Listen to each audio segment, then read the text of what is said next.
and get started. So thank you so much for everyone that wants to come and learn about how to maneuver some of these multiple offers in this crazy market. So I'm going to do a screen share here. So can everyone see our first slide of maneuvering multiple offers in the most competitive market? Yes, we can see it. Yes. Okay, perfect. Well, let's just jump right in here. Okay, so this is the dialogue part, the interaction. Before everyone got on the call, I shared a little tip for Zoom where if you're on mute and you hold your space bar down, it will temporarily unmute you. So I would love to hear from some folks about what would you like to make sure that you learn about and that we go over today.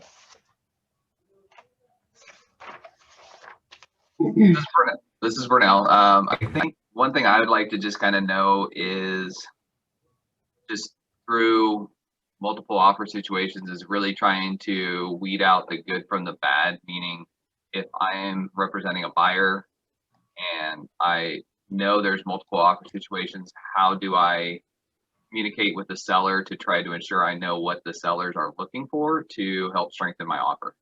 Okay. All right. Anyone else? Yeah, for me, Shy, is the importance and the difference between whether I should use escalation clause and allow it, or if I should just suggest that they put in their best and final offer. Okay. Perfect. Anyone else? Hey, Shy. Hello. What when you're on the other side and you're the listing broker and sorting through all the offers just to make sure you're not always about highest and best, but we're make sure we're protecting our sellers and picking the best offer or giving them the information so they can pick the best offer for them. Perfect. Okay. Anyone else? Hi, Shy. This is Grace. Hello. Hi. I was wondering if I present a buyer, if I have the multiple offer situation, what's the best strategy for will be benefit for my buyer? Okay. Thanks. Perfect. Awesome. Well, so far, we'll hit it out of the park because we'll be addressing all of these things. So feel free. So I can only see a portion of you because I'm doing a screen share. Katie is also a co-host, so she can see you as well. If you have a question, if you go down to the bottom of your screen, there should be a reaction button and you can raise your hand, or you can just unmute yourself and start talking. I'm going to turn the recording feature on.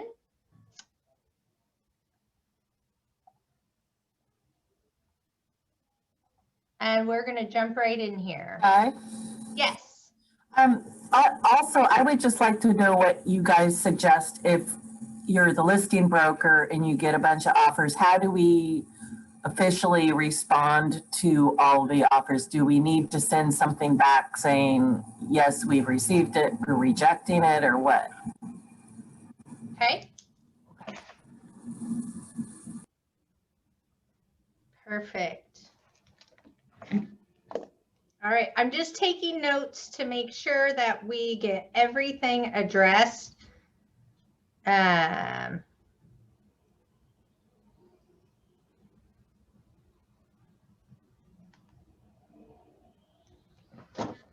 All right, so Sadie's gonna have to jump back on here for just a second.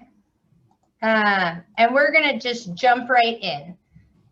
Okay, so first of all, I think number one is truly about managing expectations, okay? In today's class, we're going to talk about things from the buyer perspective and the seller's perspective. Give me 1 second. Sadie's going to help me record. I'm super high maintenance today. I see pause. So if you go to more, I see pause recording and stop recording, but I don't see recording. Oh, it's recording. Shows recording already. Yeah, Oh, so right okay. there, see this little cloud with a dot? Yeah. That means it's recording. Okay, I thought so, but okay. I would get in big trouble if I didn't record. Okay, so back to it. Number one is managing expectations, okay? So first and foremost with buyers is making sure you have the buyer's advisory in a seller's market. That is huge, really to cover your backside at a later time. Many of us have had buyers that they're emotional, they get super overzealous after maybe they've lost out on 1 or 2 offers, and they get to the point of saying like, do whatever we got to do to get this offer accepted. And then in 6 months, the furnace goes bad and somehow it's your fault because they waived the inspection. So a buyer's advisory in a seller's market is an absolute must. How I personally present that to my clients is when I'm doing a buyer consultation, the initial consultation, I go over with them what to expect in the market. I try not to scare them. I give them my strategy on different things we can do in a multiple offer situation. And then I present the buyer advisory in a seller market. And in just a minute, you're going to be able to see it on the next slide. The other aspect for a buyer of managing expectations is to minimize them getting cold feet once you get to mutual acceptance. This is happening a lot right now. Again, buyers get overzealous and they start waiving things and going up on their price, and they get their offer and then they're like, oh no, we're putting everything we have with this house. My parents told me not to do it. Get me out of the deal. So I think Katie and I have done 3 this week so far of getting buyers out of a deal that just got to mutual acceptance. So managing expectations is huge. Now let's talk about managing expectations with a seller. I personally would never guarantee to a seller that they're going to have multiple offers. We say things like, we'll do everything we can to maximize that possibility, but just in case, you have to be careful. Let the seller know that there's more than just the price. The seller needs to understand that an inspection contingency is a contingency. It's not just about negotiating and potentially coming out of pocket of funds if they need repairs done, but the people can back out. They need to understand the difference between financing, appraisals, time that it will take. And we're going to get deeper into all of these specific issues, but this is really about managing their expectation. Also, I think it's super important to prepare a seller for an offer that comes in that will expire before the review date. So I've done this many, many times, and it's very effective if you're representing a buyer with some sellers. But we have sent over very competitive offers and said, oh, hey, seller, it's going to expire tomorrow at 9 o'clock. I know you're not reviewing until Tuesday, but I want to try to entice you to accept my offer so my buyers don't have to compete. Again, can be good for a buyer, but set that expectation for a seller, because if that offer comes in that's $30,000 above price, your sellers, it can be emotionally tolling for them. It's a great thing to stress about, but they should expect that. All right, so moving on, this is just a very quick look at a buyer advisory in a seller's market. I love this form, okay? It talks about what is an appraisal and what does it mean without having the appraisal contingency. Inspection contingency, or what it means not to have one. This is a really great tool just to explain what contingencies are to a buyer before they make an offer. And then here you get to have a signature at the bottom where they can sign receipt. So they could never say, agent never told me I could have an inspection. So I would use this with every single buyer you're representing.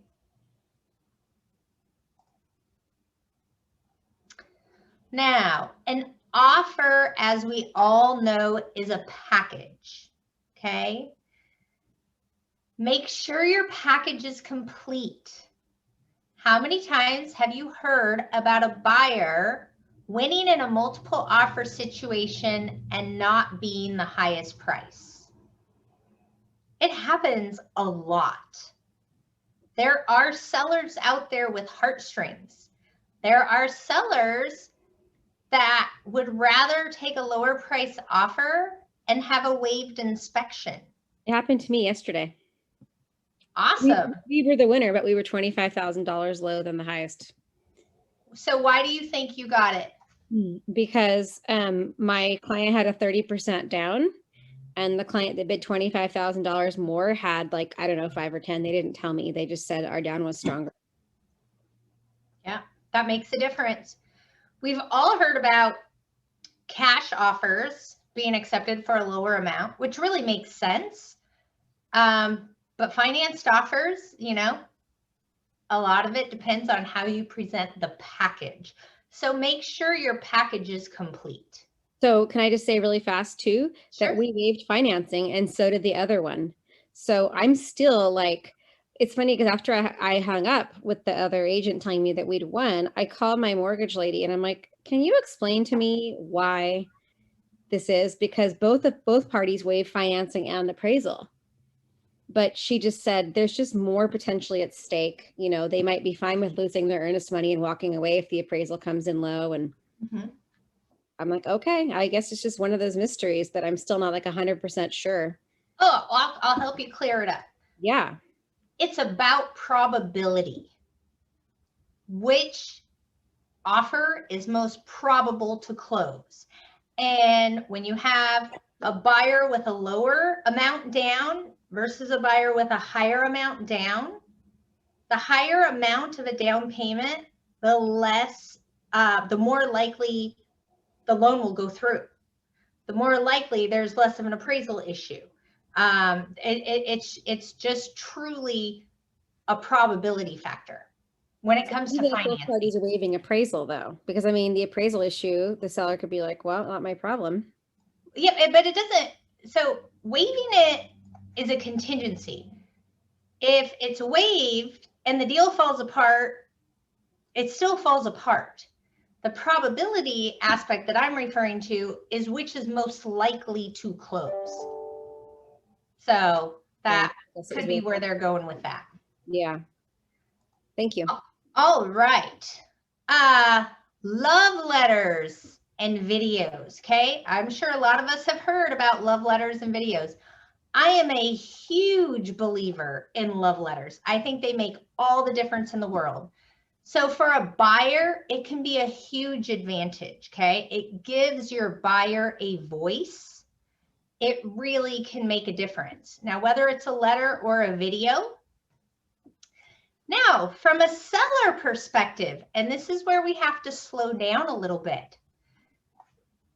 You have to present all correspondence that comes through you as a listing broker. Okay, so just to clear that up. If you receive a letter, you need to give it to your seller. You don't get to decide whether or not you want to withhold that. However, you should advise your seller that you need to choose the offer with the most favorable terms. If you choose an offer based on the love letter, we will not speak about it. You don't want to put your seller in a position of potentially discriminating against a protected class. So this is what I mean by that.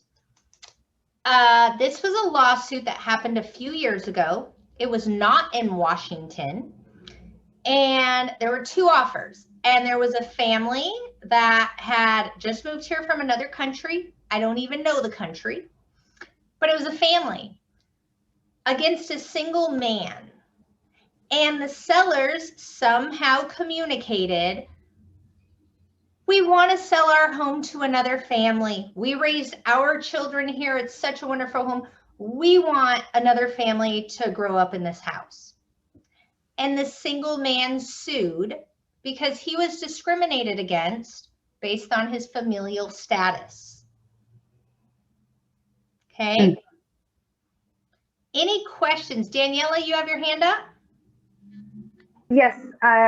Did you say that you tell the seller that you that they can choose for the most favorable terms, and not like, and if they choose for love letters, then they should not say it? Is that you tell them that? Yeah, I have this conversation with my seller. I don't want to talk about the love letters. So now don't get me wrong. When I represent a buyer, I love love letters. I've been writing them in any market. I'm just a firm believer. Now, when I sold my home in Seattle about 5 years ago, we got love letters on our house. And I could have cared less. It does not make a difference to me. I am looking at terms of a contract. But I've had so many clients, including sellers, that have taken a lower offer because the love letter moved them.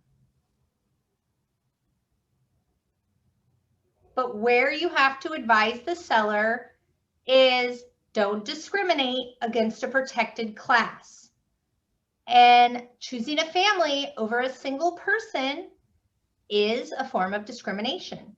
So again, I don't want to hammer this point. I'm not trying to scare my seller, but it is worth bringing up and talking about, because I don't want somewhere in an email or somewhere on social media for my client to say, I picked a family because I wanted a family to grow up in my house. Okay. Any other questions? All right, moving along. Call the listing broker to inquire about the seller's special needs and the listing broker's special needs. Okay. This is a huge bonus for a buyer. If they can give the seller what they want, do they need a fast close? Do they need a slow close? Do they need occupancy after closing? What is it that they want? Maybe it's an elderly couple that, you know, is having a hard time getting all of their items out of the house and they don't want to have to clean it. Who knows? But making that call to find out. Now, with this being said, buyer brokers, realize that listing brokers are slammed. So if you're calling a listing broker and you're blowing their phone up and they're not responding to you, stop calling. It's not going to help your cause if you drive the listing broker crazy. Now, from a seller perspective, if a buyer broker is calling, your listing broker should be able to tell them what they need to do. It's going to help the listing broker dictate the terms of the offer. And this is where offer instructions come in very handy. If you're a listing broker and you've never done offer instructions, it's going to save you a lot of time with phone calls and emails and texts to have offer instructions. So many of you, I'm sure, have all heard the story about when I purchased my my house. It was probably my first house I bought for my family and not an investment. And I was up against 4 other offers, and I won because I asked the broker how I could help him. And the garage was full of stuff, like massive just garbage and car parts and things like that. And it cost me about $500 to have it hauled away. But I asked the broker, I said, what can I do to help you? And he gave me the option to clear the garage out, and he didn't have to do it. And I know he kept coming back to me. Oh, these people beat your price. You want to beat them? You know, he just kept coming back. But that happened that way because I asked what I could do to help him. So here is just a sample of offer guides and helpful tips. If you're a listing broker, you can put this on the added supplements of the MLS. And this will really help minimize phone calls and help dictate the terms of what you want. Daniela, did you have another question? Where did you find that? Where did we find that one? You create it. Oh, I created. Okay. Okay. Do we have samples for that? Yeah, I mean, but here's the thing. You have to create this for the terms that you and your seller want. It's not one size fits all. Yeah, just the structure and like how it looks like, you know. Sure. Yeah, I've been seeing more and more of these attached to the supplements. Mm-hmm. Yeah. Yeah. And Daniela, that's a great place to look. Just go find a listing on the MLS and look for a supplement, and Okay. you'll get a variety of them. All right. Have your lender personally call the listing broker. So this puts the buyer on a totally different level. It can show their financing is really solid. It helps if they're fully underwritten. This is really powerful to do. You should do it on every single buyer. Now, where I think this makes a difference from the seller's perspective is buyer's employment. Okay, this is huge. Is the buyer essential? Do they have solid employment? When COVID first started back in March and the lockdown was just taking place, I was in a multiple offer situation in Monroe, and we were $10,000 less than the other offer, but we won because my buyer worked at Costco. So if you are a listing agent and you're in multiple offers, you need to know where the buyers work if they're getting a loan. On top of that, what's the source of the buyer's down payment? If someone has funds in the bank versus stock market funds, which is more secure? Obviously, the readily available funds in the bank. So there is a difference now of the questions you ask when you represent a seller regarding a buyer that's getting financing.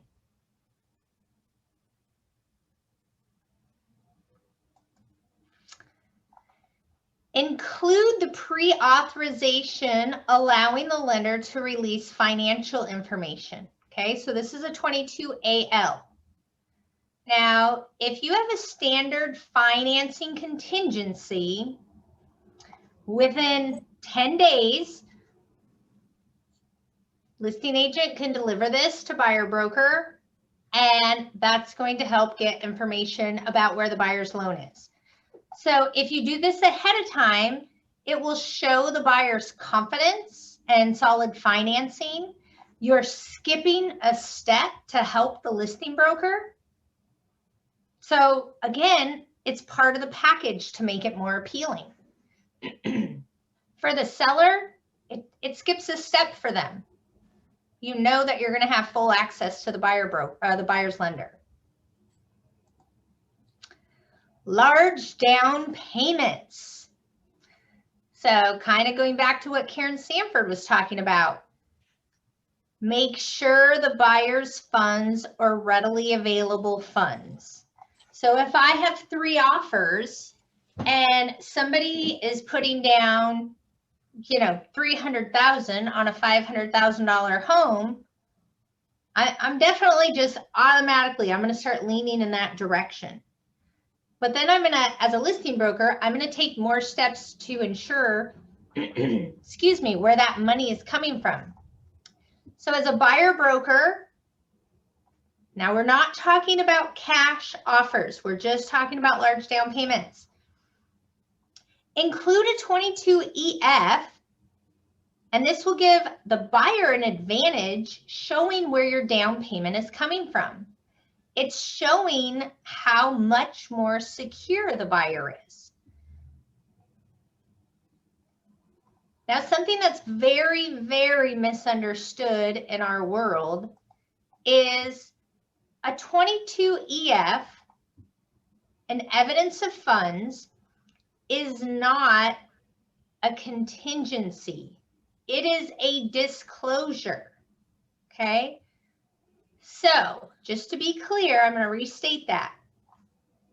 Whether we're referring to a down payment or an all cash offer, if the money is in stocks and the stock market crashes and the buyer can't get those funds, they lose their earnest money.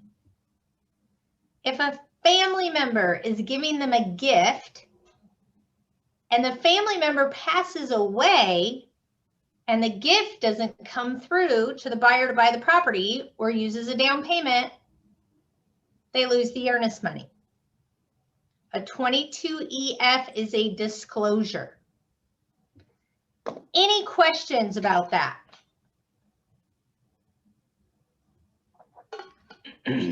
I don't have a question regarding this one, but going back to the 22AL. So we would just submit the form for the AL, or is Yeah, it you the can submit it AP with your offer. with the offer? Mhm. I've never really used that form before. So the AL. So basically it's allowing the listing broker to talk to the loan officer. Fully transparent, I don't use that form. Okay.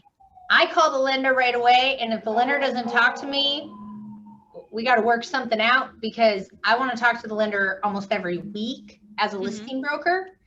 But the form allows those conversations to happen. Got it. Okay. Normally I just say, hey, this is the lender, you can talk to them, and they just call back and forth. So this is just a formal way. But what it's doing, if you're a buyer broker, is you're letting the listing broker talk to the loan officer. You're saying, hey, go ahead and give them all the information they want. Got it. Okay.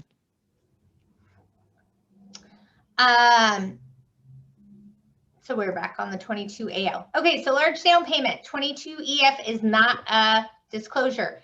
So kind of what Karen Sanford was talking about, and we're going to get into the financing part in a little bit, but if your buyer is getting a loan, but it's not contingent on the loan, you have to disclose that. Okay, so we'll jump into that in a minute. For a seller with large down payments and that 22EF, it's a great idea to verify the source of funds. It helps determine how secure the buyer is and their down payment. And it helps the seller figure out, are these contingent funds? Are they not contingent funds? If I have two buyers that are somewhat equal and one is getting a gift and one has money in the bank, with all other terms being equal, I'm going with money in the bank. All right. So the next few slides, we're going to be talking about financing and different ways to maneuver. So I get this question multiple times a week, okay? My buyer wants to waive financing, okay? It actually makes my heart skip a beat. So if you're waiving financing, you cannot just omit the form 22A, okay? Don't just not include a 22A. You have to include a 22EF.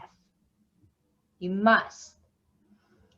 Because a purchase and sale agreement dictates that unless otherwise disclosed, the buyer has readily available funds. So if you just omit the financing contingency, it appears that the buyer has cash in the bank. And you don't want to give that impression, okay? That's in breach of the purchase and sale agreement. So from a buyer's perspective, this is extremely risky, the most risky. What if they lose their job? What if the appraisal came in $100,000 low? Are they really prepared for that? The 22EF not only gives the seller the information that they're getting a home loan, but it also ensures the buyer has permission to have an appraisal on the property. So super important you guys realize that. This happens all the time where a buyer waives their financing and it comes time for the appraisal and the agent says, whoa, you can't come in the house, the listing broker. No, you can't come in the house. You didn't have an inspection. You don't have a financing contingency. You don't get to come and have an appraisal. Well, if you can't have an appraisal, you can't get the loan. And if you don't have a contingency, you lose your earnest money. So super, super powerful. Any questions about this? Which form is it that is just the appraisal part? I remember I ran into that. Yeah, so we'll talk about that in just a second. Okay. For a seller, if a buyer is waiving financing, it is a huge advantage, but it's still not cash. The deal can still fall apart, and they need to understand that. Now, let's talk about the 22AD, okay? This will allow for the buyer to increase their down payment with a cap amount. So the buyer says, if the appraisal comes in $25,000 low, I will pay up to $25,000. So this is a huge advantage for the buyer, but make sure the buyer will be okay purchasing a home for over an appraised value. People start getting emotional when you talk about money. And they're like, oh, wait a minute. I know I said I'd pay this $25,000, but I don't want a house. I don't want to pay $25,000 more than the house is worth. Well, they don't have an option now. So these are all things you talk about before. This is an advantage to a seller, but it's not as good as cash. Now, in Karen Sanford's example, where both buyers waived financing, which means they have waived their appraisal, you don't need a 22 AD because there's no contingency for the appraisal. So if you're newer to this crazily competitive market, reach out to the manager, to one of Katie or myself or your Kent manager, to find out what it is that you can do, to make sure your contracts are in line with what the goal is for the financing contractually.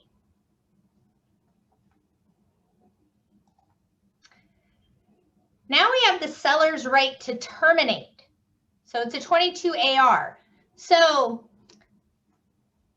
if you have a standard financing contingency, it states in there that 30 days after mutual acceptance, unless you change that time frame, that the seller can give notice to the buyer to waive their financing. And if the buyer chooses not to waive their financing, the seller may terminate. Okay, operative word is may.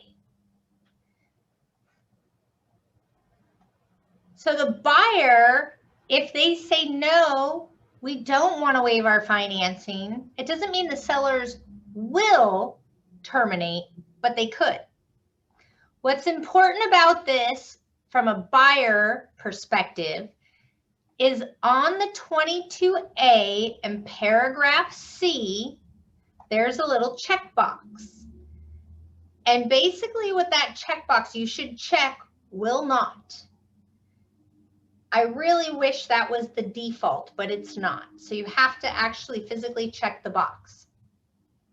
But what that says is if the seller delivers this notice and the buyer chooses to waive financing, they are not waiving the low appraisal paragraph 7. Okay, so that's huge for buyers. So you should always check that box. Now, as a listing broker, it is always in your best interest to deliver a 22 AR. Now, I'll tell you, this 22 AR is a little controversial. Rosie Rourke and Robin Root, Paul McKay are like most elite, best of the best, always do this. And they always prepare the buyer at mutual acceptance that we're going to be delivering a 22 AR, so please don't be surprised. Now, I know from a buyer perspective, it seems a little harsh. Like, hey, Mr. and Mrs. Seller, we've been in this for 30 days. We're so close to the finish line. Why would you make us waive? But from a seller perspective, hey, I'm a seller. I've taken my house off the market for 30 days. Mr. and Mrs. Buyer, I have given you 30 days to get your loan together. I have more skin in the game than you do, buyer.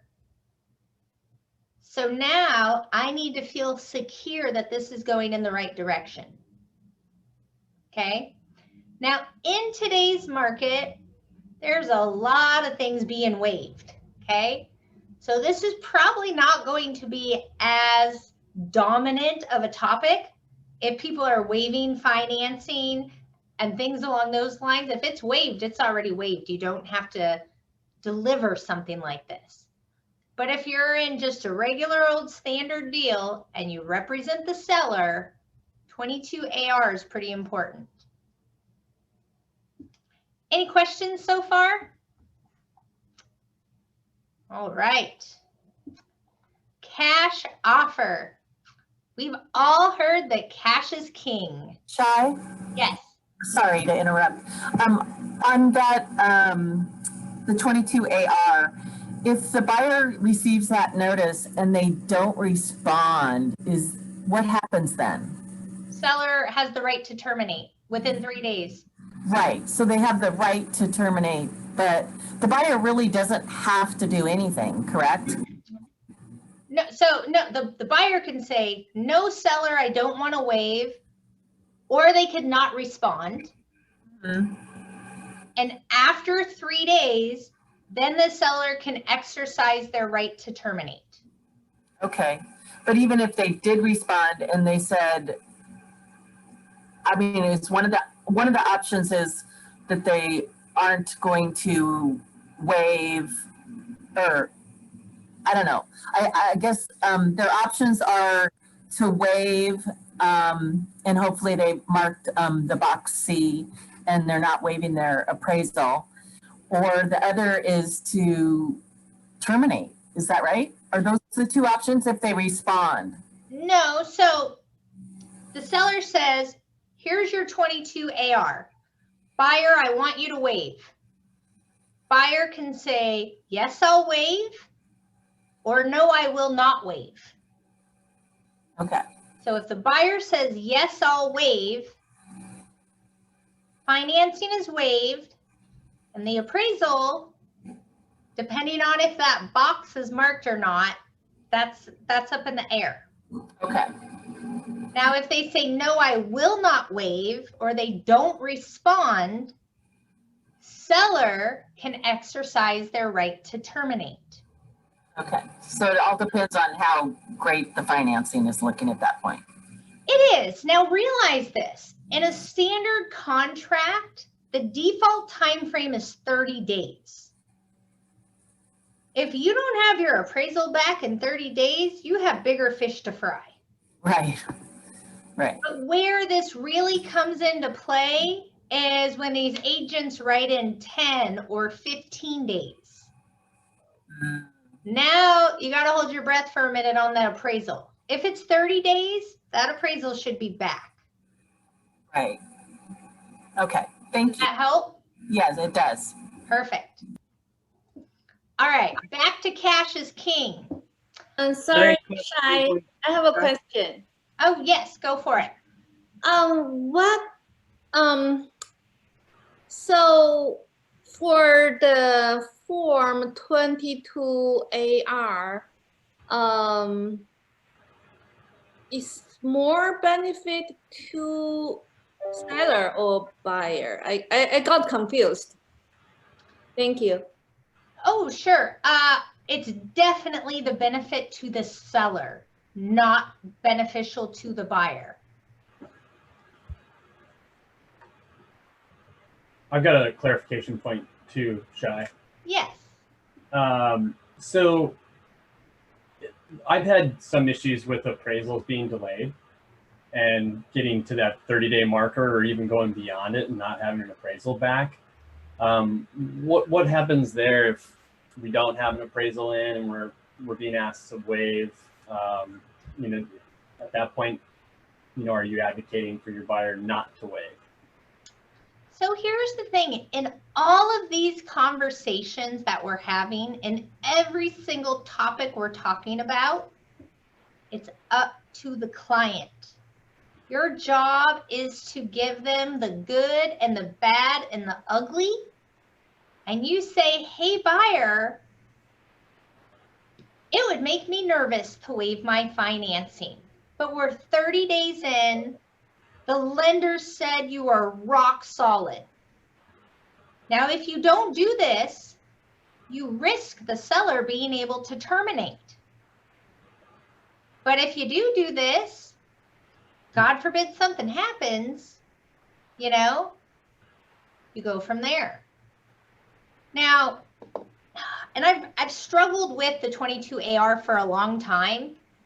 Now, again, realize 30 days. Most of our closings take 35 days. So we're like right at that finish line. So it's really about explaining to the buyer the good, the bad, and the ugly. But it's good for you to be, I'll never forget the first time I received a 22 AR. I was literally like, how dare they? Like we have been perfect and our financing is great. And we were like 8 days from closing. And I mean, I was pissed. And I called the buyer, like I took a deep breath and, I planned out what I was going to say. And my buyer's like, okay, no problem. So I was more concerned than he was, but we were 8 days away. Our appraisal was back. We were good to go. But here's the thing. It's about how to present it to the buyer. And again, with things being so waived, this will be more dominant in the future of a topic. But letting the buyer know, hey, listen, the seller's taken their home off the market for 30 days. They have a lot of skin in the game. They want to make sure you have skin in the game too. Annie Fitzsimmons did a really, really deep video on exactly this. Mm-hmm. And she is very pro 22AR. All right, anyone else? All right, back to cash. So include a 22EF. Again, and I'm going to drill this. This is not a contingency. It is a disclosure. And the last paragraph of the 22EF, it says, if funds do not come through for the buyer for any reason at all, they lose their earnest money. For a seller, this is a huge advantage, okay?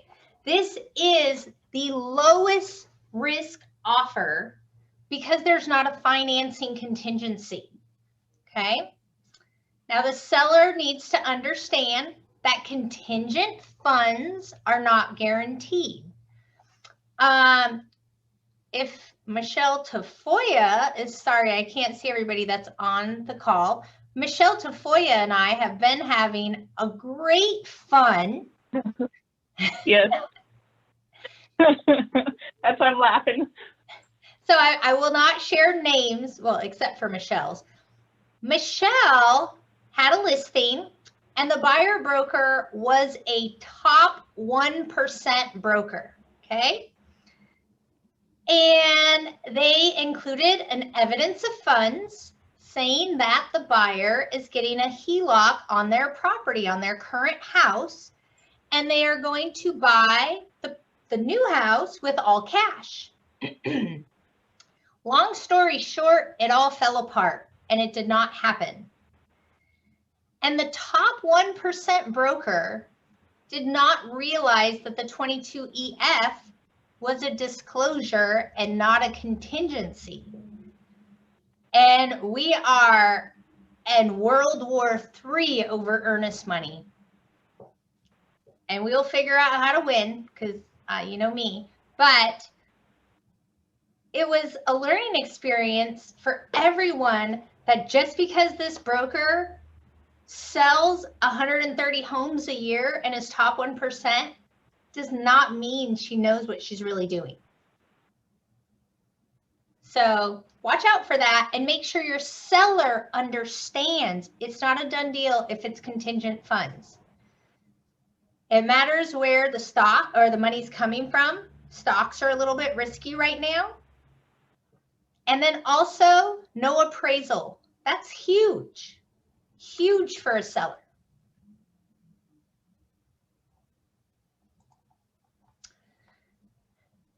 Be proactive to minimize the chance of a low appraisal, okay? This is huge right now.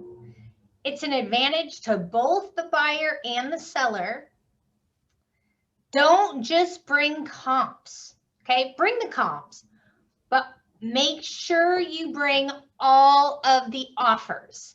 If an appraiser sees that you had 10 offers and 4 of them were right around this price range, you're more likely to get it to appraise at that price.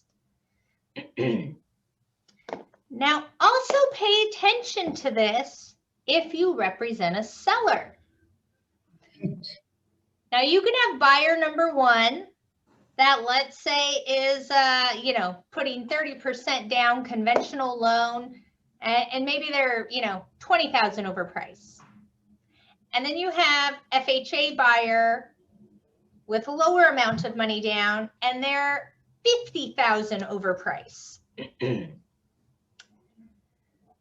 Now, if somebody has the 22 AD, right? This is the pay an extra down payment. If the appraisal's low, that plays a factor. But that set aside, just two regular old 22As getting a financing. If the house will not appraise, who cares how much they're offering? I can offer $1 million on a $500,000 house, but as a buyer, I know if it doesn't appraise, I'm not going to pay it. So as a listing broker, you need to be looking ahead at that. Any questions?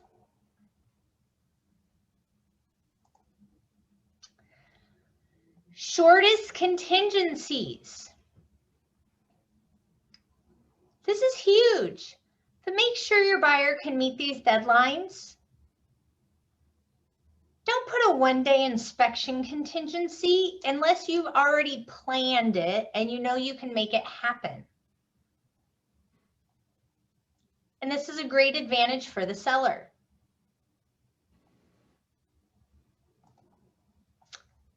Pre-inspections. This is another one that's a little controversial and people have strong thoughts about. So for a buyer, it can give them peace of mind. There is out-of-pocket costs, but they might win because they don't have to have a contingency. Now talk to your inspectors. Oh, does someone have a question? Okay, so talk to your inspectors. Inspectors are getting creative with, they'll do a verbal inspection for this price, or they'll just give you a summary page for this price, or the full-blown inspection is this price.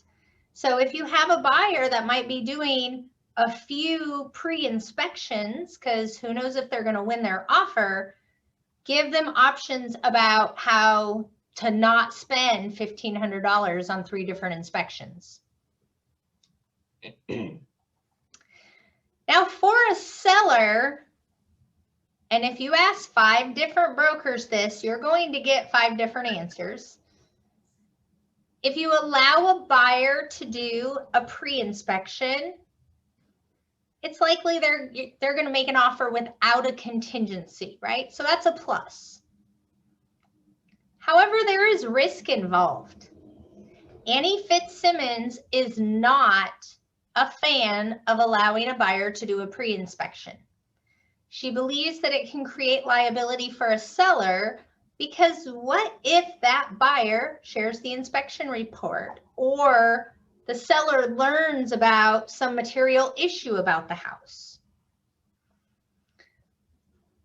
2 other things. Always make sure to get a 35P signed if you're doing a pre-inspection. And if you're a listing broker in today's market, pre-inspections are blocking your showings. So if you've been out showing properties lately on the weekends, it's not that easy to get into a house. And if you're a listing broker and you're allowing someone to book a 2-hour appointment on Saturday at noon for a pre-inspection, how many buyers are not able to see the property because of that window of time is blocked? So, pros and cons. A waived inspection. We're all seeing this. Again, always have the buyer advisory in a seller's market. There is a huge risk to a buyer. Huge. Never, ever forget that agency law requires you to recommend an inspection. And even if you waive it, you still use a Form 35. You always use a Form 35. Okay? It's for having an inspection, a pre-inspection that was conducted, or a waived inspection. Don't ever submit an offer without it. For a seller, having a waived inspection is a huge advantage because there's no contingency. A buyer can't walk away. They can't negotiate.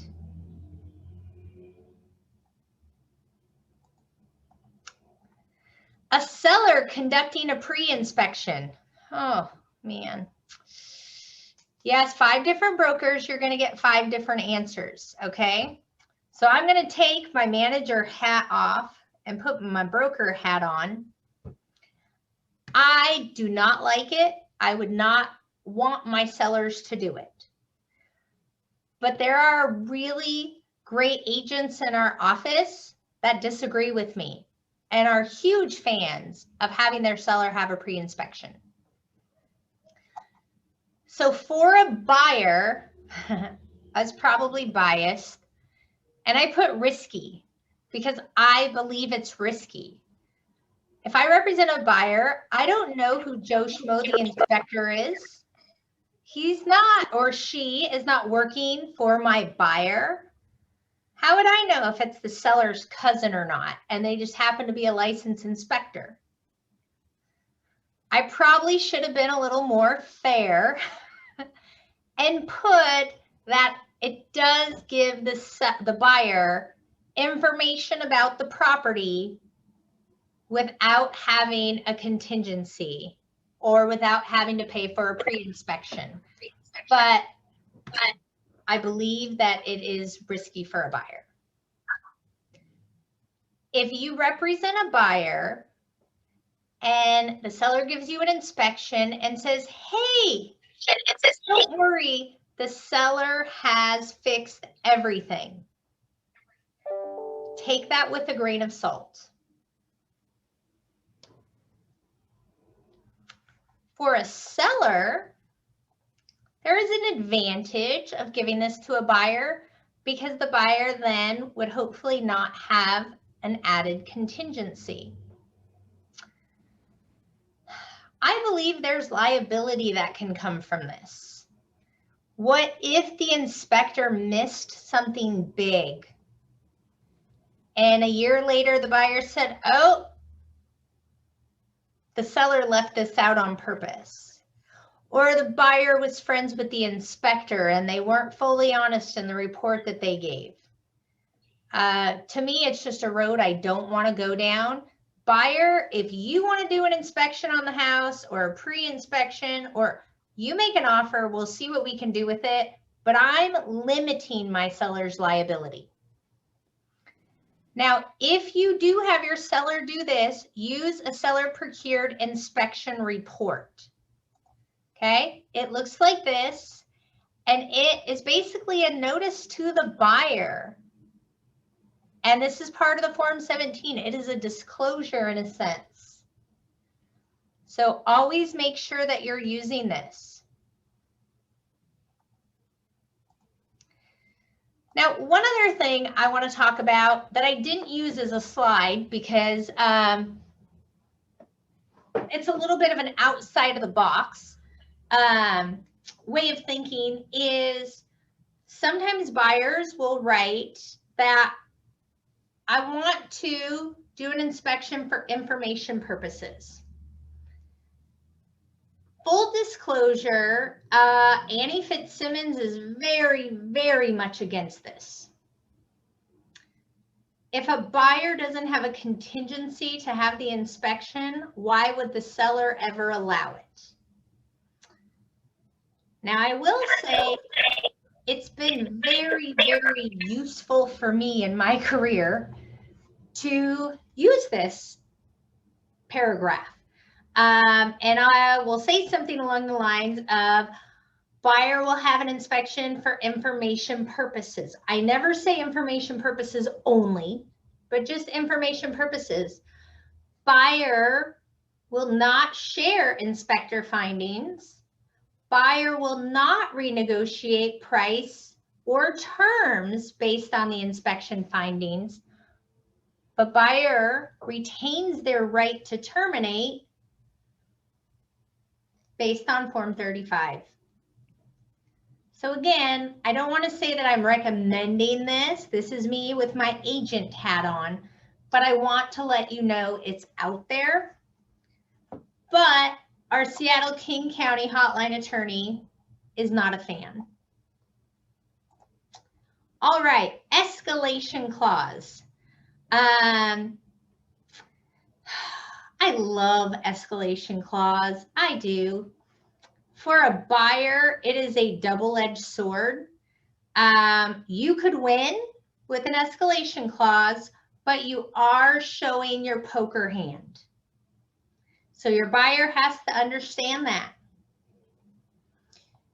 For a seller, it is an advantage, but make sure the paperwork is properly executed. Now, there's always been this question of escalation clause or highest and best.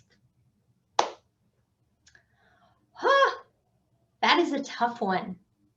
I can't definitively say which is better. If a buyer does their highest and best, it does increase the likelihood in a way that their offer would get accepted, because what if they're $10,000 more than the second best offer? If you use an escalation clause, you're only going to be your marginal amount above the next highest offer with a cap. I believe there are lots of listing brokers that don't want to go and spend the time figuring out the escalation amounts. So they prefer highest and best. Listing brokers often believe, and it's true, they can get a higher price for their seller if people do their highest and best. So there is not a right or wrong answer to this.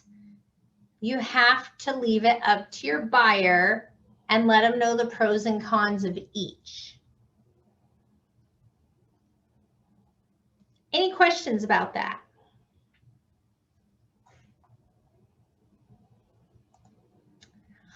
Backup offer. Backup offers are great. You should be leaning heavily on backup offers. I know it seems crazy that a buyer would back out in today's market, but they do. They get cold feet. So for a buyer, there's always a chance.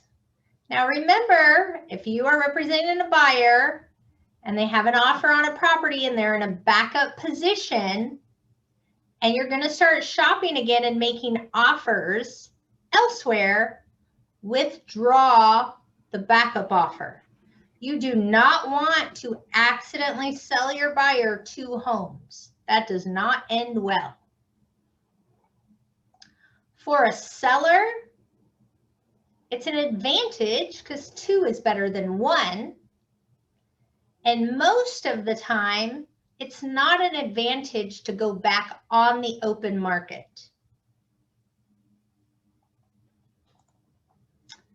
Waive Form 17 and 22J. Oh, yes, Daniela? Do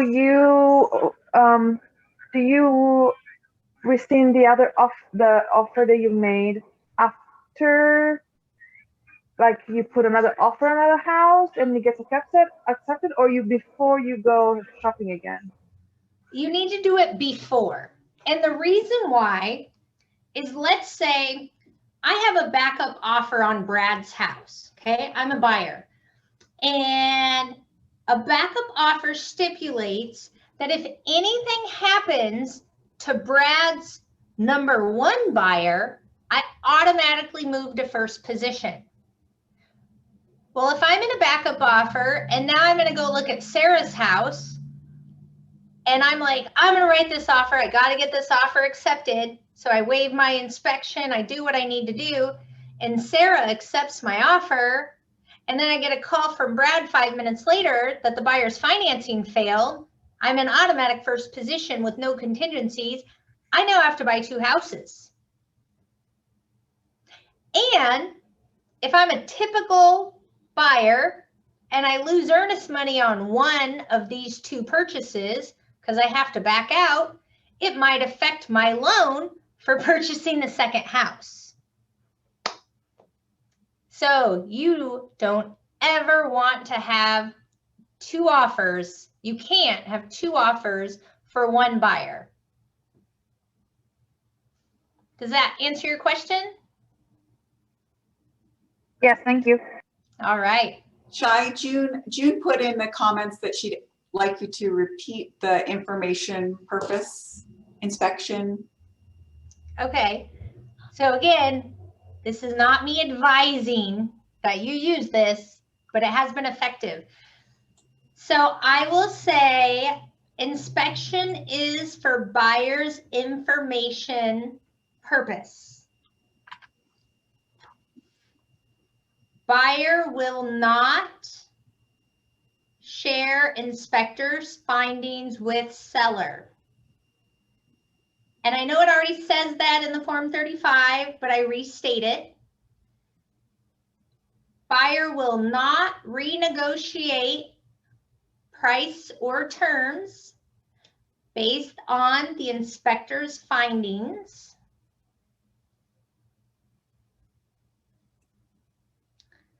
Buyer retains their right to terminate as per Form 35.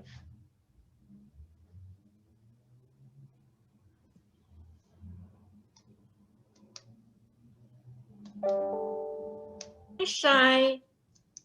Hello. Yeah, will you able to share your PowerPoint slides after the class? Sure. Yes, I will have to get help from Sadie because it's Canva, not PowerPoint. But I'm sure we can figure that out. All right, thank you. All right.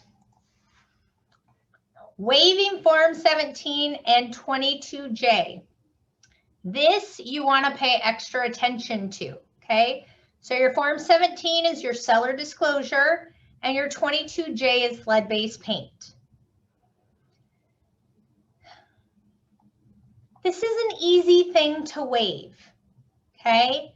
Your buyer can go through a Form 17 in 10 minutes and get the information that they need. Also, if they have another contingency, like an inspection or CC&Rs or anything like that, and they discover something on the Form 17 that they didn't read the first time, they can still back out in a different way, okay?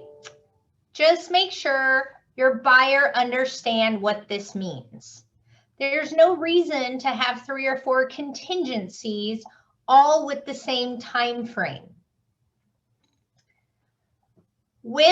Regarding a seller, if the buyer eliminates these, it eliminates contingency. Now, this is the part you need to pay attention to, and I don't think many people do. When you're a listing broker, you need to tell your seller that every single box on the Form 17 has to be complete. Also, there are asterisk questions on the Form 17. And it says, seller, if you mark yes, please explain. Okay? Now, with that being said, on page 6 of the Form 17, there are 3 buyer signature areas, okay? So the first buyer signature area is receipt. The buyer has received it. The second buyer signature says we waive our right to revoke our offer. So the buyer's reviewed it and we're not going to revoke our offer. Okay, that's waiving the Form 17. Or the bottom line says the buyer waives their right to receive the Form 17. So this is what you need to pay attention to. If a buyer only signs the top line, and that's the receipt, and we're 2 weeks into the deal, and the buyer is looking for a way out, and there's one box not checked on that Form 17, the buyer has a get out of jail free card. Also, if the buyer checked every single box, and let's say they answered yes to 3 asterisk questions, but they only explained 2 and not the third one, you have an incomplete Form 17 and the buyer has a get out of jail free card. Now, if the buyer has signed the second line or the third line, waiving their right to revoke their offer or waiving their right to receive it, then you're okay no matter what. So if I was a listing broker in today's market, this would be part of my offer instruction. Daniela, do you have a question?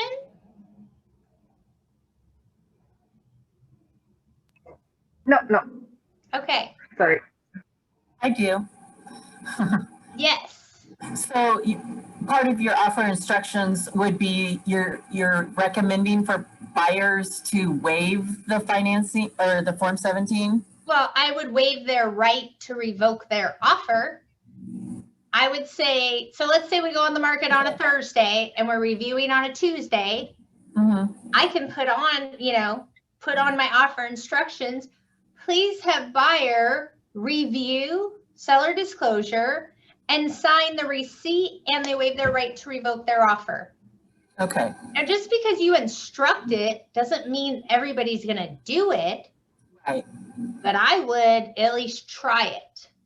Okay, and then I have another question. I just was reviewing a Form 17 for a listing for a seller, and some of the asterisk questions where they would have marked yes, there was a spot where on that line where they could respond to it. So they didn't go to page 5 and do it. Is that okay? I think so. So let's say the question is, has your roof leaked in the last 5 years? And let's say they had a leaky roof, but they put a new one on 2 years ago. They would mark yes and then put new roof 2019. They're acknowledging and responding to that asterisk question. Okay. All right. I just want to make sure it didn't all have to be on page 5.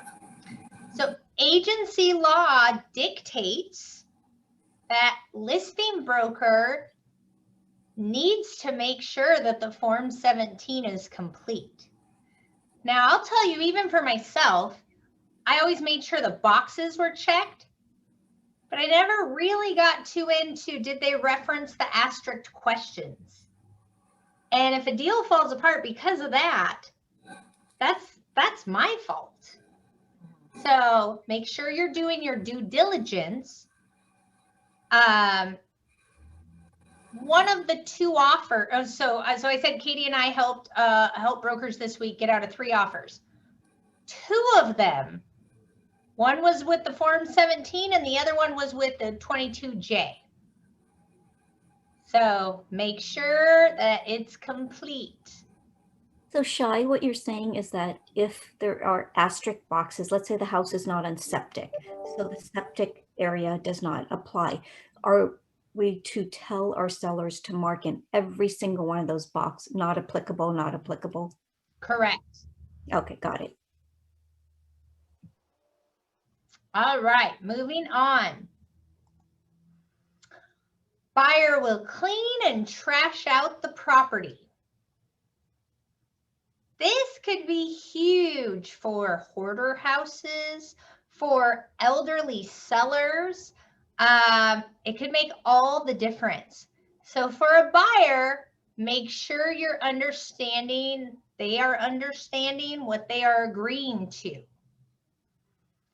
I had a buyer make an offer last week on a property in North Bend, and the seller was 91. And there was tons of outbuildings and barns, and they were just packed full of stuff. And that was part of our offer, is he can leave behind whatever he wants. And I had a pretty extensive conversation with my buyer that they realized he could leave everything. Unfortunately, we didn't win, but you know, those things can be a huge advantage to a buyer. For a seller, it can make all the difference. Even if it's $10,000 low offer, but they don't have to clean up and remove, you know, 20 years of stuff and trash and debris, there's a pretty heavy price on having to make that happen. So this could be a huge advantage. Large earnest money. Ah, this makes my heart skip a beat. So number one, make sure your buyer understands the risks involved, okay? They have to understand the risk. For a seller, it is definitely more secure to have a higher earnest money, but they need to understand that they don't just get these funds. Now, we will talk about non-refundable earnest money in a minute, but just a regular old earnest money, that is a large amount, seller needs to understand. Now, if you don't have any other contracts in the mix, realize that your purchase and sale agreement says that a seller can only keep 5% of the purchase price when it comes to an earnest money. So if it's a $500,000 house and the buyer's putting up $100,000 earnest money, okay, it might look kind of fancy, but if it comes down to it, the seller doesn't get to keep all that. Also, in the last year and a half, Katie and I have discovered that some escrow companies do not follow the earnest money steps in the purchase and sale agreement. Yeah, that was my reaction, Bonnie. So last year we were able to get two of the companies that we discovered to change and make sure they're following the RCWs. I have to schedule and have a meeting with another escrow company that we just discovered is not following the RCWs. And I've made it very clear to them that if they don't do this, I have to let all of my brokers know. Because how can we advise our buyer to allow an escrow company to hold their earnest money if they're not following the contract? What if the earnest money is $50,000 or $100,000 down? I need faith that I know the steps of what happens to their earnest money so I can maneuver how to advise them. But if I have an escrow company that's making up their own rules, I can't, in good conscience, advise my clients to put this large earnest money with this escrow company. So the reason I bring this up is if you're getting into large earnest money, if you're in multi-million-dollar properties, luxury, I would be asking escrow, how do you handle earnest money?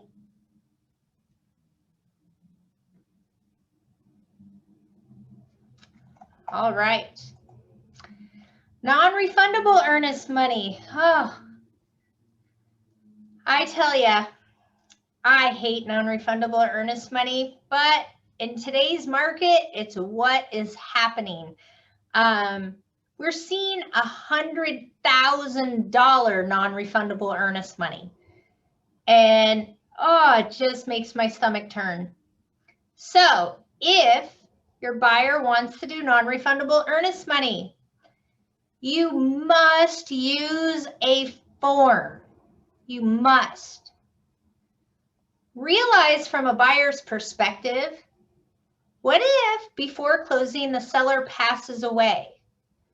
What if the seller becomes incapacitated? What if the seller cannot deliver a clear and marketable title? Your buyer should not be penalized for that. From a seller perspective, yes, it is a huge advantage to have a non-refundable earnest money. But the seller needs to understand that there are circumstances involved with them having to give the money back. So a lot of sellers think, woohoo, I just got a $25,000 check. Well, seller, if we come up with a title problem, you need to give that money back. And if you spend that money and you don't have it to give it back, that's a can of worms you don't want to open. So again, I understand in today's world, you have to have non-refundable earnest money as an option for people, but you need to make sure you're explaining the good and the bad and the ugly. We have a non-refundable earnest money form. Now, John L. Scott is supposed to be coming out with another one, I'm hoping next week. So I will make sure that you have that. But don't just say earnest money is non-refundable and released to seller. You need more than that.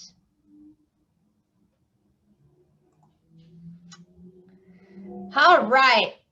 Occupancy and rent back. Sorry, Shy, if I were the listing broker and a buyer made an offer with that, would I counter with one of those forms so that, or how you know, I'm just. Sure. So here's the thing. When you're a listing broker, you don't really care about the buyer safety net. Okay, so this is buyer safety net. Buyer safety net. Okay, all right. So I know there's a lot of verbiage on here, but I believe it's important verbiage. So occupancy and rent back, okay? There is currently an eviction moratorium. As of right now, it's until March 31st. And we're just hoping and praying that Inslee lifts that rental moratorium for all of us landlords out there. But be cautious if a property is occupied by a tenant. So the eviction moratorium states, now this excludes Seattle, okay? Outside of Seattle, if I give my tenant a 60-day notice, I'm selling my house or moving into my house, they have to move out. But what if they don't?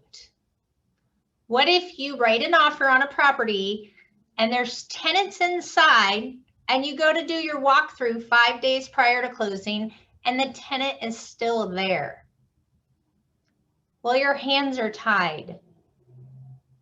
So I had our amazing John L. Scott attorney write up verbiage for me that he blessed, that if you make an offer on a property that's tenant occupied, you should use this verbiage because it basically states that closing is conditioned upon sellers entering into a purchase and sale contract. Oh, wait, hold on a minute.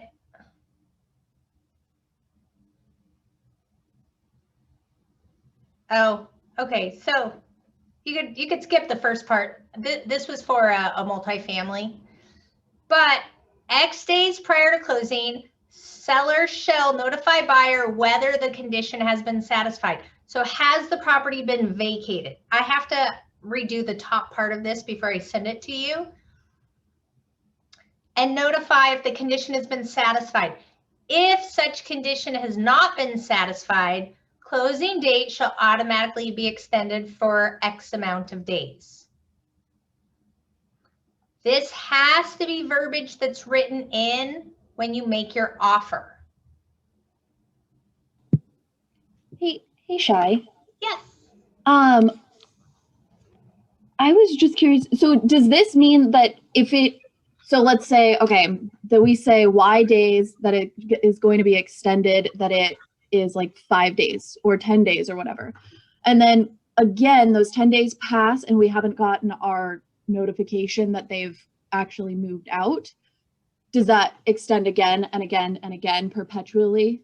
No, you would have to continue. You'd have to continue to add the verbiage.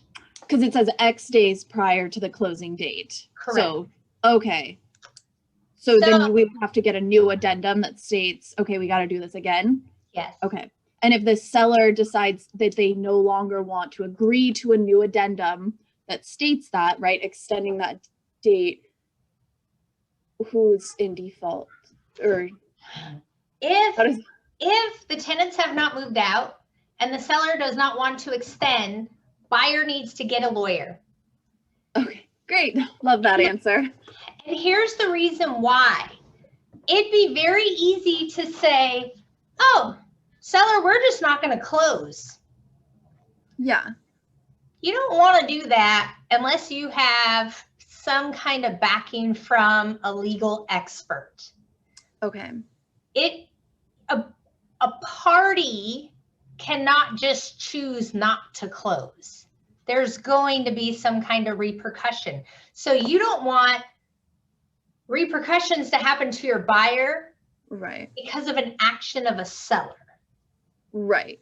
So the reason being is this is not a contingency that we're talking about. This is an addendum outlining a condition. Mm-hmm. Okay. But let's just say, so I was appalled at this about 6 years ago. One of our brokers sold a house. We represented the buyer. The house was vacant. Okay. Everything was smooth as can be. They did their walkthrough 3 days before closing, and the refrigerator had been leaking for a few weeks and caused massive damage to the hardwood floors. And the seller said, so sorry, not going to do anything about it. Now, I immediately thought, oh, the home is not in the same condition as when the buyer seen the home. They have a reason not to close. The attorney said, no, this is not enough reason to not close. They can go after the seller post-closing and they'll win, but buyers don't want to do that. Yeah.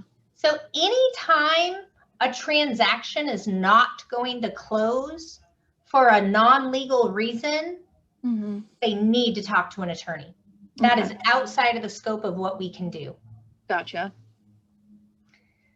Now, on top of tenants occupying, we have rent backs. Okay. Now take this with a grain of salt. Technically, if a seller stays in a property post-closing, technically, there is an eviction moratorium. I want to be really clear though. Buyers sometimes have to jump through hoops to get their offer accepted. And I have not heard of one single situation of a seller not moving out.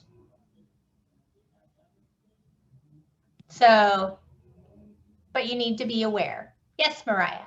Can I ask one more on this one? So I might have just blanked while we were talking about the landlord tenant laws. So there's an eviction moratorium, but I thought that that was not applicable if you are moving into the property. If the owner is moving into the property, you can serve them 60 days to vacate, right? And then if they don't vacate after that time, I thought you could move forward with the eviction process. Oh, you can. But Okay, with a rent back, okay? right. So I'm buying Mariah's house and Mariah's the seller. And Mariah says, hey, buyer, I need 7 days to do a rent back so I have time to move. Mhm. And we close. Now you're a tenant. You're not a seller, you're a tenant. And if the tenant / seller refuses to move out, I have a can of worms as a buyer that I don't want to deal with. Now, again, I do not want to stress this point too much because I don't want to scare you and I don't want to scare your buyer, because sellers oftentimes need a few days to move. But you do need to understand where we are with an eviction moratorium, but I have not heard this to be an issue. So it's more of just an awareness. The occupancy with tenants, now to me, that's a thing. If it's a rent back with the seller, it's a much, much lighter risk. Any other questions? And I know I have some chats in here, so I will definitely make sure we get to those questions. Yeah, Mariah, go ahead. So just one more question. I'm sorry. Could you, Viviana, could you mute your computer? Sorry, I'm getting like a feedback here. So my question was, if you, let's say that we get into a purchase and sale agreement and I represent the buyer, or I am the buyer, whatever, right? And we get into a purchase and sale agreement, can I, upon mutual acceptance, give notice to the tenants starting my 60-day timeline that I want to move into that property? Or do I have to wait until should I just ask an attorney? No, I mean, so here's the thing. If you're a buyer, you're not giving, what's that? Oh, sorry, never mind. I'll be quiet. If you're a buyer, you have no relationship with the tenant. You have no right. Seller has to give the tenant the 60-day notice. It's a landlord-tenant thing. It's not a buyer-seller thing. Okay. Does that make sense? Yeah, perfectly. I forgot that was the other stipulation. If they're selling their house, they can give 60-day notice. Okay. Outside of Seattle, I can't stress that enough. Okay. All these tenant laws we're talking about is outside of Seattle. So how is Seattle different? I'm gonna muzzle myself, Sarah. Seattle has extremely pro-tenant, strict landlord laws. So it's just because their landlord-tenant laws are much, much more fierce. And is that for city of Seattle or any place with a Seattle address? You have to look that up. I don't know 100%. But and their days are 90 days instead of 60 days. So it's a longer period for any notice. Did they recently change that? I looked about 6 weeks or so ago, and Seattle was like you couldn't get a tenant out no matter what. So let's double check that. Okay. And find out. Okay. But here's the thing. As we know, life, it is changing. I mean, we had no preparation or news in the pipeline that open houses were going to be permitted on Tuesday. It was just like a birthday surprise. So regardless of what we're talking about now with these evictions and everything, it's all subject to change. So make sure you're looking into it.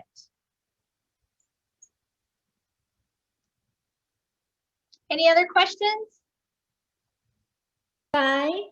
Yeah. Regarding the policy in Seattle, does that only include a Seattle downtown area instead of Queen Anne, or Queen Anne or Federal Way, something like that? So regardless of you would have to look into it. I don't know if it means you live in the city of Seattle or if your address says Seattle. So we'll look into that and get some clarification. I just am comfortable saying in Seattle because that's what it states on landlord tenant laws. So if you have a client in Seattle that wants to sell, we had a broker here that had 3 sellers in Seattle with rental properties. And all 3 that I checked out, we could not get the tenant out. But that was about 6 or 7 weeks ago. So yeah, it's a challenge to have a rental property in Seattle. So I have a question about putting an offer in on a property that is occupied that says no viewings until after mutual. How should we protect for that to make sure that we can see the inside of the property before closing? So a couple things. I mean, you can say I'm just talking out loud or thinking out loud. You can say something like, you know, this purchase and sale agreement is contingent upon buyer's interior inspection of property, and you need to put some time frames in there. And if there is an inspection contingency on the 35, it says that your inspection time frame starts with an X amount of days of mutual acceptance. And you might want to change mutual acceptance to say buyer's approval of interior inspection. So if it takes you 2 days to get in the property and you only have 3 for the inspection, and buyer wants to see the property before they choose to pay for the inspection, you can do that. It's really common with duplexes. Both of my duplexes that I purchased, I had to make the offer before I could see the inside. Mariah. Can I actually just ask, like, Sarah, or maybe we should talk after this, but are you experiencing multiple offers on that property, or has it been kind of sitting on the market for a while? Honestly, my buyer has not been comfortable making offers on properties that he hasn't been able to see the inside of. And I feel like that's really holding him back on the amount of properties that are available to him, because everything he looks at is like, see the inside after mutual. And I'm just trying to make sure that I can put the right safety net in place for him to where he'll feel comfortable putting offers on these places, knowing that he can back out if he doesn't like the inside. Okay, maybe can I chat with you after this? And we'll kind of, okay, because I just Sarah, we can help you with verbiage as well. All right. I think mainly it's a comfort thing for him. Well, and they have to understand that it's not going to cost them any money, and it's this simple. It's very common with tenant occupied properties, multi-families, things like that. All right, we're getting close to the end. This condos and townhomes and resale certificates. I just gotta say, I love a good loophole. So, statutory law states, okay, when something is a statutory law, you cannot change it. You can't exit out, you can't amend it, it is the law.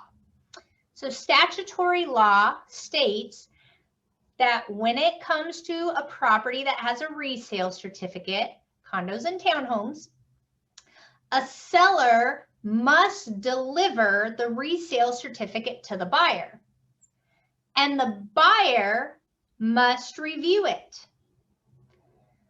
Now, because this is a statutory law, there's a paragraph in the Form 28 that addresses this, and it creates a 5-day contingency.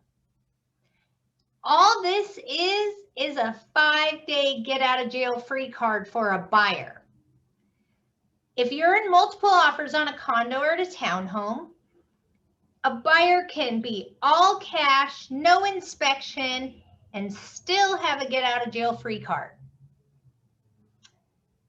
Now the loophole is the buyer can waive their right to revoke their offer based on the resale certificate.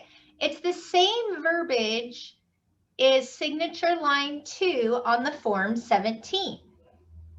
Now the reason that you can do this is because you are not altering the statutory law.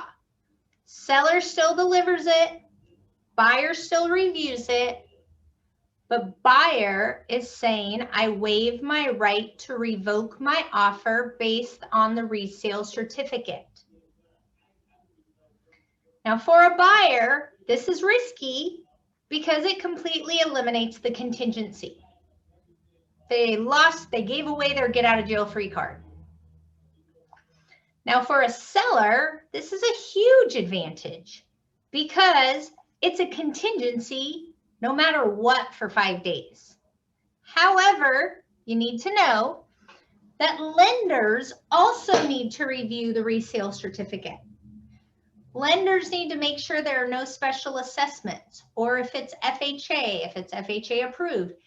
Now, if the lender has an issue with the resale certificate and it would cause the buyer not to be able to finance it, that you can't waive. Okay?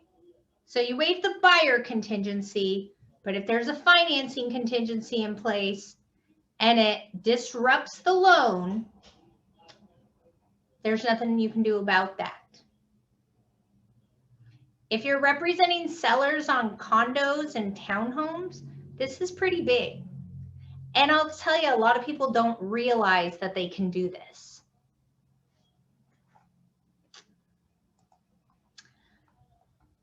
No additional commission paid on the escalation amount for the SOC, okay? This is simple, Simon. Remember, an offer is a package. Make sure you're doing the little things. In crazy, frenzied markets like this, we see lawsuits in a year or two. Make sure you're using the buyer advisory in a seller's market. Make sure you're delivering the agency law brochure. Use a buyer agency agreement. And proof that you presented all offers to a seller.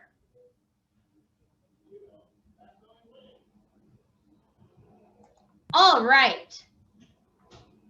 So I'm going to open this chat box for the first time. And we're going to find out if there's any questions that I didn't answer.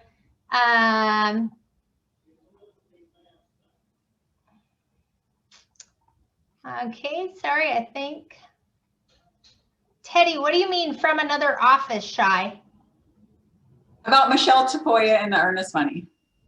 Oh, okay, the buyer broker was from another office.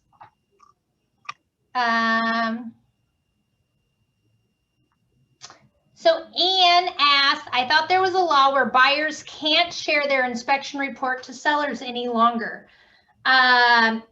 Correct.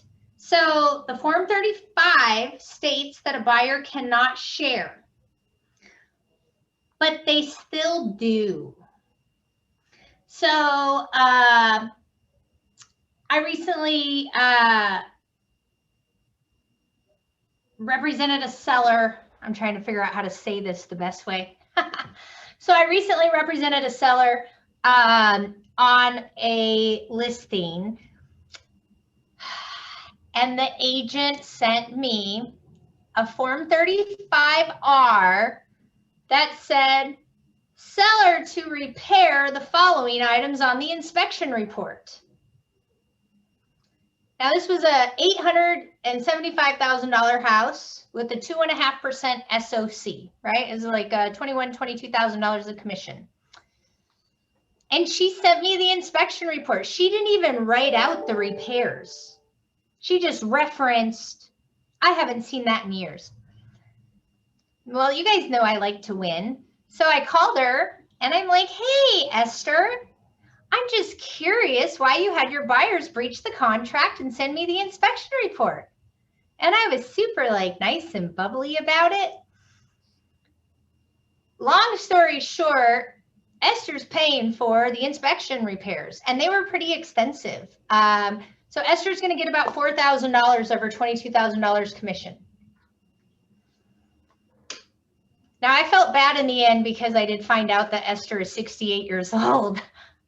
But what's my job? My job is to represent my seller. But I do have a little bit of a heart, so I did feel bad. Another situation that happened about 6 months ago is one of our brokers sent over an inspection, and the broker, and I have saved this, the listing broker responded, and basically they agreed to fix the cheapest items. Okay, now this was about $40,000 worth of work. And the seller's response said, we'll fix items A, B, and C, and we will hold the buyers harmless of breaching the contract by sending the inspection report if the buyers agree to the work that the seller agreed to repair. So they agreed to about $1,500 of the $40,000 work. So I told the broker, it's probably best you just write a check for the earnest money. So with that being said, yes, you should not and cannot send the inspection report, but people still do. Let's see. So Shy, what is the best way to negotiate then? If I'm representing the buyer, do you just tell them to walk away if it's a huge amount of repairs, or can I present it, just say, these are a few items that my buyers would like for you to repair, not stating anything that it's coming from the inspection report? Oh, yes. So if you're responding to an inspection for a buyer and there's a ton of stuff, you write it out on a form 34. You reference it on the 35R, write it on the form 34. You can write a book about the house. You can't send the inspection report. Realize that your inspection response needs to have a call to action. So this sweet 68-year-old lady that gave up her commission, there was no call to action. It was just like, fix items on inspection report. Well, if it says the window is broken in the living room, it doesn't say seller to replace window in the living room. Vague is never helpful in an inspection response. Be specific. And if the seller needs more specifics or more direction, they can put in writing a request for the inspection report. Does that answer your question, Anne? Yes, so 34 addendum. Correct. Perfect. Thank you, Shy. You're welcome. All right. Oh, Katie, you are awesome. Thank you for responding to all the people in the chats.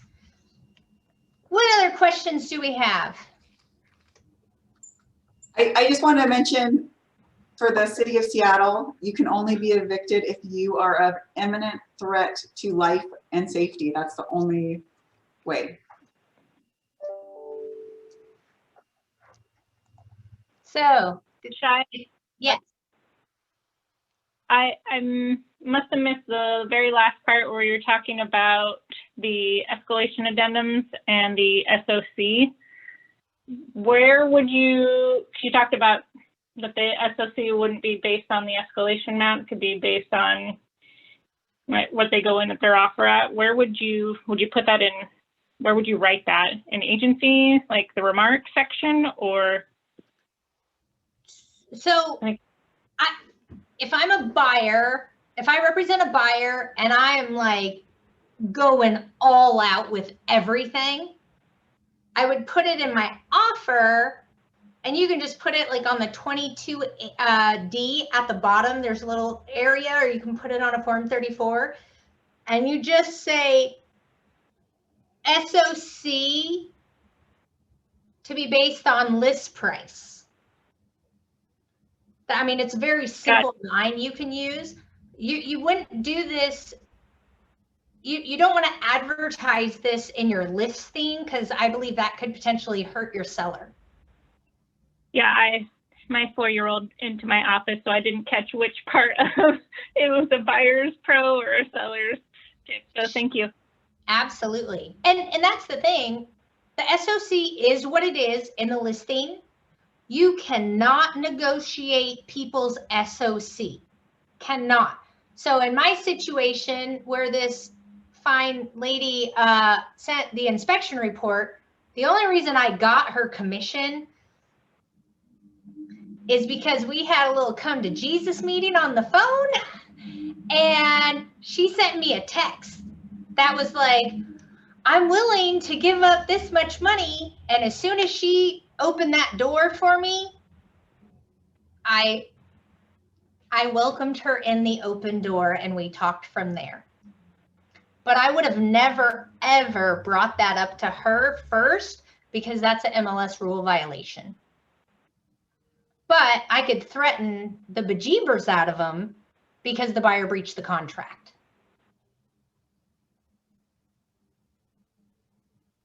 Questions? Shy, All right. Oh, No, go ahead, Annie. sorry. So going towards rent back, is that okay if I move to rent back now? Yes, absolutely. So I have a listing coming up, but the seller needs to close on the first home before they can move in the second home. So they're asking for about 5 days in between. What is the best way? Because I know in the past there are agents that will do like a little lease agreement, or they'll put it in the contract that they can stay there either for free or for $1. What do you recommend is the best course? So I recommend 3 things. You put it on the confidential agent remarks. You put it in your offer instructions. And as another added supplement, just fill out the 65B and have it ready for the buyer for when they make an offer. Perfect. Thank you. Sure. Miss Mariah. I just had a quick question regarding just having proof that we presented all offers to the seller. When we just recently did that, what I did was upload everything into a Drive folder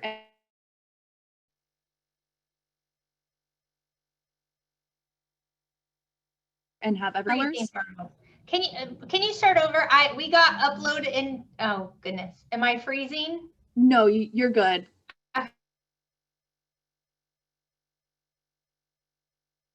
Okay. Okay. Go ahead. Okay.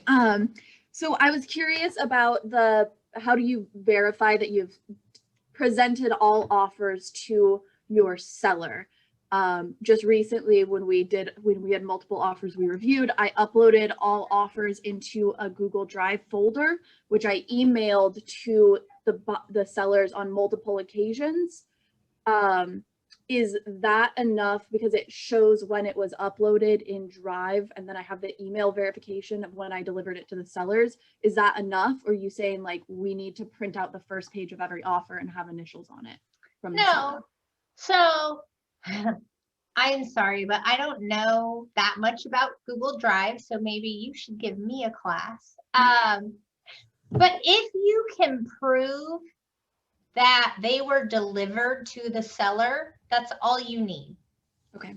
So even if it was just, in my language, a sent email as an attachment, and I could save my sent email, I could prove what I did. You just have to be able to prove it.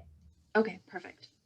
Remember, in a market like this, it's so easy to get so busy and bogged down and stressed out and cut corners. And this is the market that you have to dot your I's and cross your T's. You just have to. Whatever that means for you, it's these fast moving markets are tough, but you know, buyers have remorse. People talk to people and they're like, hey, what about this? And my furnace broke. Why didn't I have a home inspection? Because you told me you didn't want one. You wanted to get your offer accepted, but they forget that. You know, buyers get amnesia so easily. All right. So Shy, Yes. just for clarification on that one subject we just talked on with the SOC.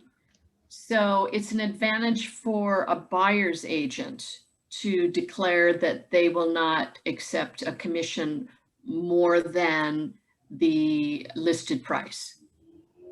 Yes. Okay. Yeah. I mean, well, hold on. Let me restate that. It's not an advantage for the buyer's agent because you're probably making a bit less money because your purchase price is probably going to be more than the list price. So you're going to make a little bit less money. It's better as your offer package because it's just that much sweeter.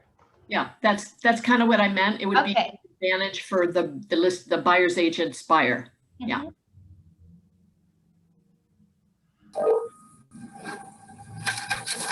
All right. Any other questions? Well, thank you guys so much. We got clarification on Seattle landlord tenant laws. Remember, guys, if you're coming up with situations that you need some creative help or creative verbiage, we're not attorneys. We can help you or we can get help for you. So don't ever hesitate just letting us know, you know, if something's going on and you need some help with that. And thank you so much. Katie, I believe, has a list of everyone that was on the call, and we will make sure that the slides get sent out. So have a thriving Thursday and let us know if you need anything. Thank you. Thank you, Bye, guys. Don't forget to Thank come you. to Saul's meeting on Tuesday. It's going to be a really great one. Awesome. Awesome. Thank you. Thanks, Shaq.